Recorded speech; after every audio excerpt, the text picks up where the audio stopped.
Hello. सो आगे देखते हैं स्टूडेंट। नेक्स्ट आपका जो टॉपिक है ना वो है कैपिलरी ट्यूब। ठीक है, इसको इरेज करते हैं।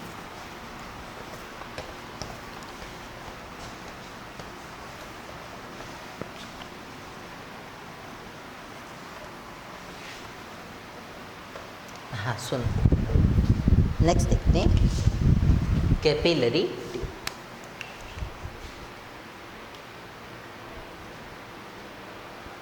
ठीक है, देखो मैं आपको बताता हूँ कैपिलरी ट्यूब क्या होती है। ठीक है, सुनो, कैपिलरी ट्यूब है, उसका कैपिलरी नेम ग्रीक के कैपिला वर्ड से लिया है। ठीक है, और कैपिला का मतलब होता है हेयर लाइक। ठीक है, मतलब ऐसा ऐसा कुछ मटेरियल जो हमारे हेयर जैसा दिखे, एक बाल जैसा दिखे। ठीक है, लिटरली इसका मीनिंग है कि एक ऐसी पाइप या एक ऐसी ट्यूब जिसका जो डायामीटर है वो हमारे बाल के डायामीटर जितना, एक बाल के डायामीटर जितना। ठीक है, एक बाल का मतलब ए स्ट्रैंड ऑफ हेयर। ठीक है, तो कैपिलरी ट्यूब की डेफिनेशन क्या लिखोगे? एक ऐसी ट्यूब जिसका जो साइज है डायामीटर का वो स्ट्रैंड ऑफ हेयर के साइज के बराबर। ठीक है, तो स्ट्रैंड ऑफ हेयर का मतलब बाल का एक तिनका, एक बाल। ठीक है, अब सुनो इसका मीन क्या हुआ, ऐसी ट्यूब में क्या काम आती है कैपिलरी ट्यूब, या कैपिलरी ट्यूब का लिटरली फिजिक्स में क्या यूज़ है। ठीक है, हमें क्यों पढ़ना है इसे, सुनो। देखो कैपिलरी ट्यूब जो होती है ना, जो बाल के साइज़ की ट्यूब होती है, उसके अंदर एयर ढंग से जा नहीं सकती ऊपर से। ठीक है, अगर उसके अंदर अच्छे से ढंग से एयर नहीं जा सकती तो जी उस पर उतना ढंग से एटमॉस्फेरिक प्रेशर नहीं लगता। ठीक है, बट उस पे नीचे से तो कोई लिक्विड आप डालोगे वो प्रेशर लग ही रहा है। ठीक है, मैं आपको इसको एग्जांपल से समझाता हूँ। मान लो एक आपने कंटेनर लिया, इस कंटेनर के अंदर आपने भर दिया पानी। ठीक है, और अब आपने इसके अंदर डाल दी कैपिलरी ट्यूब। अब कैपिलरी ट्यूब इतनी छोटी होती है कि इनके अंदर ऊपर से एयर के मॉलिक्यूल है वो ढंग से एंटर नहीं कर सकते। ढंग से एंटर नहीं करने का मतलब ये हुआ कि उतने मॉलिक्यूल एंटर नहीं करते जितने एक नॉर्मल बड़ी बॉडी के अंदर आराम से कर सकते हैं। ठीक है, तो इसके ऊपर जो एटमॉस्फेरिक प्रेशर है वो थोड़ा सा कम लगता है। ठीक है, अगर इसके ऊपर से प्रेशर कम लगेगा तो नीचे से वाटर तो उतना ही प्रेशर लगाएगा। अब नीचे प्रेशर क्या है इसमें ज़्यादा, तो वाटर है वो ज़्यादा प्रेशर से कम प्रेशर की ओर ऊपर जाने लगता है, और इस प्रकार से कैपिलरी ट्यूब के अंदर पानी है वो अपने आप नीचे से ऊपर जाता है। बस इसीलिए हमें कैपिलरी ट्यूब को पढ़ना है। कैपिलरी ट्यूब एक ऐसी ट्यूब है जिसमें बिना बाहर से कोई फोर्स लगाए अगर आप कैपिलरी ट्यूब को रख दोगे कहीं पे, ठीक है, अगर आप कैपिलरी ट्यूब को कहीं पे रख दोगे किसी लिक्विड के अंदर, तो वो लिक्विड है वो अपने आप उस कैपिलरी ट्यूब के अंदर चढ़ने लगेगा। ठीक है, ये एक सिंपल लॉजिक है, और इस लॉजिक के बेसिस पे हम कैपिलरी ट्यूब को पढ़ते हैं। ऐसा ज़रूरी नहीं है भी कि लिक्विड हमेशा ही चढ़े, कुछ कुछ ऐसे एक्सेप्शन है, कुछ लिक्विड जो नहीं चढ़ते हैं बल्कि गिरते हैं। ठीक है, कहने का मतलब ये हुआ कि एक तो लिक्विड है हाइड्रेजियम मरकरी। ठीक है, जैसे आप एक मरकरी का कंटेनर ले लोगे ना, और उस मरकरी के कंटेनर में मान लो आप क्या करो, कैपिलरी ट्यूब कोई है, उस ट्यूब को आपने डाल दिया और इसके अंदर ज़बरदस्ती आपने यहाँ तक कैपिलरी भर दिया तो ये उल्टा खाली हो जाएगी। ठीक है, समझे ना मेरी बात को। तो कैपिलरी ट्यूब है उसका हाइड्रेजियम के जो प्रति है वो थोड़ा सा अजीब व्यवहार है। ठीक है, ये आपको ध्यान में रखना है। तो कैपिलरी ट्यूब है वो क्या होती है, एक ऐसी ट्यूब जिसका जो साइज़ है वो स्ट्रैंड ऑफ हेयर के साइज़ के बराबर, ऐसी ट्यूब को बोलते हैं। ऐसी ट्यूब की स्पेसिफिकेशन क्या है कि इसके अंदर पानी है वो अपने आप ऊपर चढ़ता है। क्यों चढ़ता है? क्योंकि इसके अंदर एयर के मॉलिक्यूल है वो ढंग से एंटर नहीं कर सकते, है ना, इसीलिए। ठीक है, देखो आप अपनी डेली लाइफ में बहुत जगह कैपिलरी ट्यूब को देखोगे। जैसे देखो कोई प्लांट होता है, ठीक है, कोई पेड़ होता है, कोई प्लांट होता है, आप लिटरली क्या करते हो, आप कोई भी पेड़ है उसकी जड़ों में पानी डालते हो, है ना, आप पानी को पेड़ की जड़ों में डालते हो, फिर भी वो जो पेड़ है उसका मैं आपको बताऊं, उस वो पानी है, वो फूड है, वो ऊपर तक मिल जाता है ना, उसकी पत्तियों को, उसके फलों को, हर जगह को। तो बताओ आपने तो नीचे पानी डाला, वो पानी ऊपर गया कैसे? वो पानी ऊपर ऐसे गया कि पानी जो पौधा होता है उसके अंदर छोटी छोटी कैपिलरी ट्यूब्स होती है जिनको हम बोलते हैं जाइलम एंड फ्लोएम, है ना। तो ये आपको ध्यान में रखना है। कैपिलरी ट्यूब एक तो आप किस में देखते हो? पौधों के अंदर, है ना। और पौधों के अंदर कैपिलरी ट्यूब काम क्या करती है? काम करती है फूड और वाटर को ऊपर ट्रांसपोर्ट करने में, है ना। कर लोगे ना? ठीक है, आगे और देखते हैं इसको, मैं आपको बताता हूँ आगे। देखो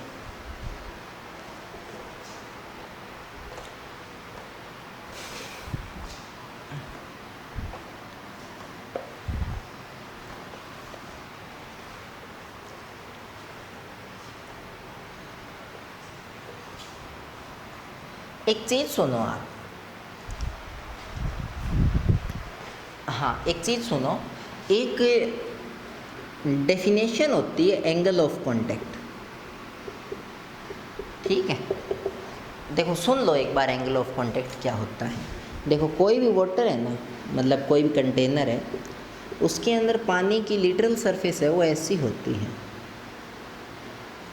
ऐसी, ठीक है। अब अगर आप इस सरफेस के इस पॉइंट पे ये टेंजेंट खींच दोगे तो ये जो एंगल है थीटा, इसको बोलते हैं एंगल ऑफ कांटेक्ट,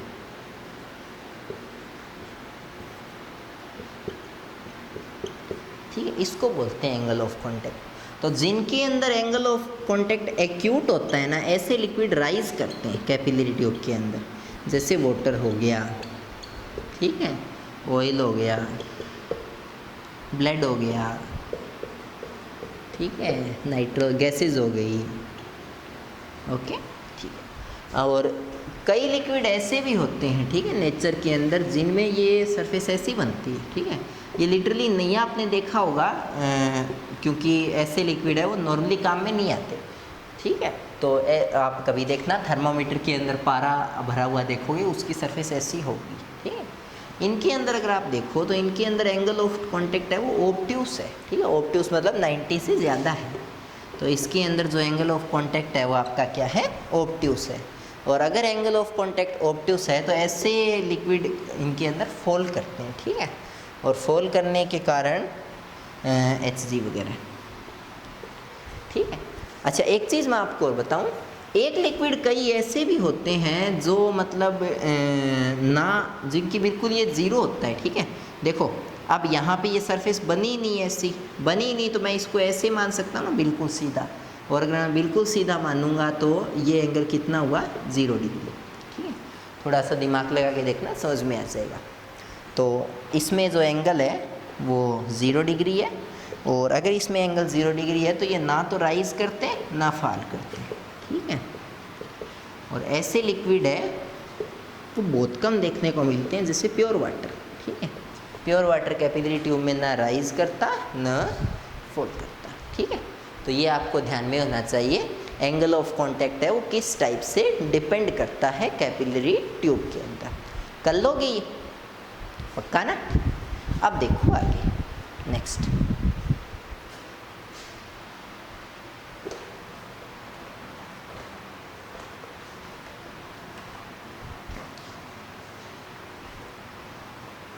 एक चीज़ ध्यान रखना, ये ज़रूरी नहीं है कि लिक्विड है वो कैपिलरी ट्यूब के अंदर ऊपर चढ़ता ही जाए, एक सर्टेन हाइट पे जाके रुक भी सकता है ना। तो ये भी ध्यान रखना।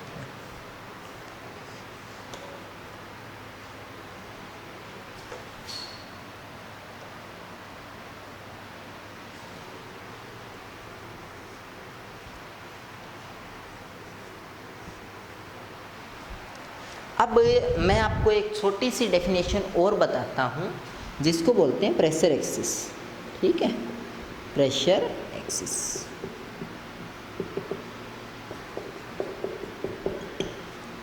प्रेशर एक्सिस क्या होता है? देखो ये कैपिलरी ट्यूब थी, इसको वाटर में रखा, ठीक है।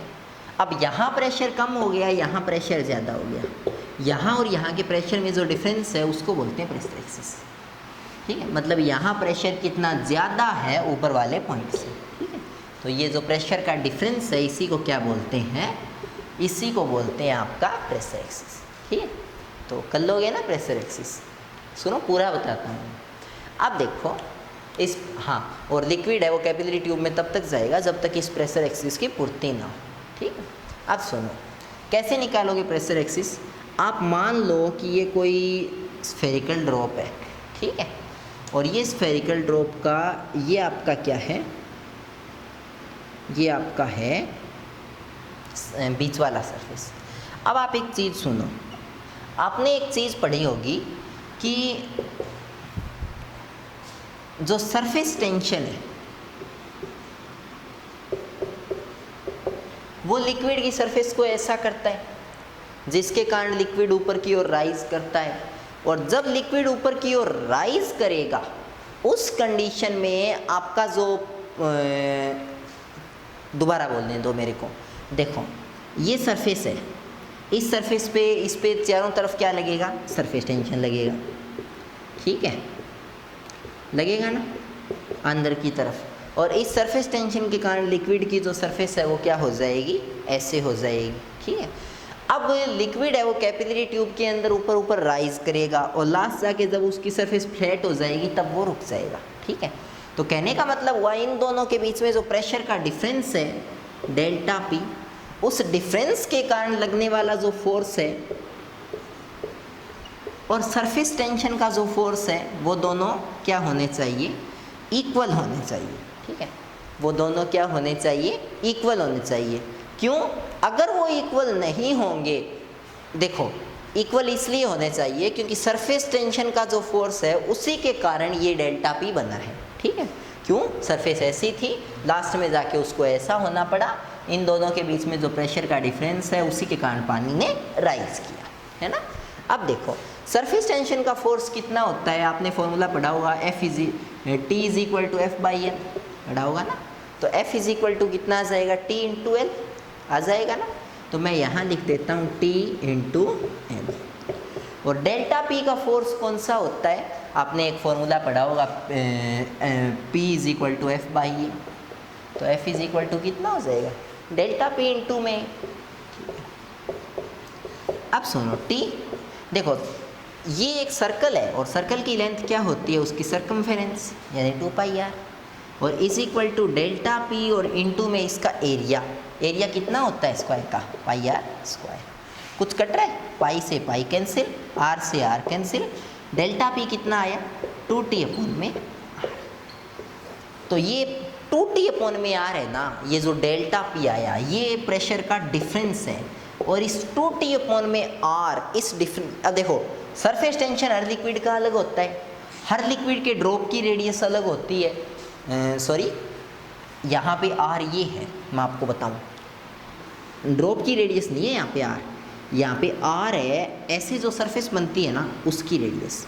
ठीक है, ये रेडियस कितनी बड़ी हो सकती है, ठीक है, तो ये रेडियस है यहाँ पे। तो जो डेल्टा पी का डिफरेंस है वो 2t अपॉन में आर होता है। अब टेंशन पानी के लिए अलग है, हर चीज़ के लिए सरफेस टेंशन अलग है, तो ये 2t अपॉन में आर की वैल्यू हर लिक्विड के लिए अलग अलग होती है। जितनी ज़्यादा होगी कैपिलरी ट्यूब में लिक्विड उतना ही ज़्यादा राइज करेगा, जितनी कम होगी उतना ही कम राइज करेगा। क्लियर है, प्रेशर एक्सिस कर लोगे ना, ठीक है। तो ये इतना आपको ध्यान में रखना है। नेक्स्ट देखो,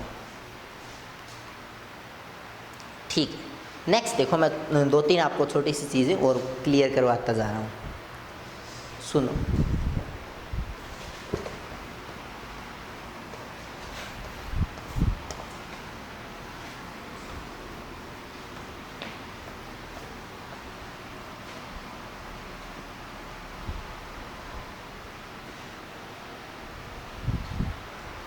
एक चीज़ ध्यान रखना, एक कई बार डेरिवेशन आता है, rising height of liquid in A capillary tube, ये कई बार डेरिवेशन आता है। ठीक है, आपको निकालना होता है कि किसी कैपिलरी ट्यूब के अंदर लिक्विड है वो कितनी हाइट तक राइज करेगा। कर लो। अब सुनो, ये एक कंटेनर था, इस कंटेनर के अंदर आपने किसी लिक्विड को क्या कर दिया, फिल कर दिया। अगर आपने इसके अंदर फिल किया, फिर आपने कैपिलरी ट्यूब लगाई, कैपिलरी ट्यूब के अंदर लिक्विड है वो मान लो h हाइट तक राइज करेगा, हमें नहीं पता ये h हाइट तक कहाँ करेगा। इसके अंदर राइज करने के बाद इसके अंदर कुछ ऐसी सरफेस बनी, इस सरफेस की जो रेडियस है वो कितनी थी, r थी। ये एंगल ऑफ कांटेक्ट कितना होगा, थीटा।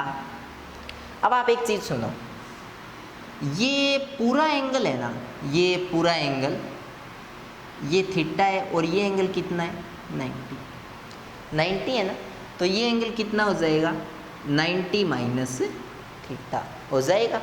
और अगर ये एंगल 90 माइनस थीटा हो जाएगा तो ये वाला जो एंगल है ये कितना हो जाएगा, ध्यान से दोबारा देखो, ये थीटा है, ये 90 है, ये 90 माइनस थीटा है, ये वापस थीटा है, और ये रेडियस है, ये रेडियस कैपिलरी ट्यूब की रेडियस है, ये मैं मान लेता हूँ स्मॉल r, ठीक है।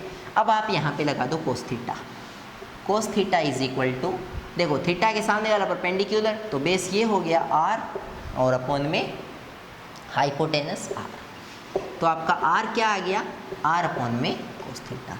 बस बात खत्म। आपको एक चीज़ पता है, डेल्टा पी कितना होता है, 2t अपॉन में r होता है ना। एक चीज़ और सुनो, हाँ अब यहाँ पे देखो, डेल्टा पी, इस प्रेशर के कारण ही तो पानी ऊपर चढ़ेगा कैपिलरी ट्यूब में, और कितने हाइट तक चढ़ेगा, rho H G is equal to 2t, r की जगह वैल्यू r अपॉन में कोस थीटा।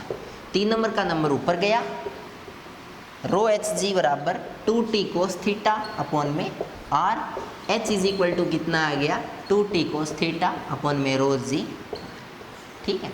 इस डेरिवेशन को कर लेना अच्छे तरीके से, अच्छे से इसको समझना, ना समझ में आई तो मुझे कमेंट में बताना। Bye, take care.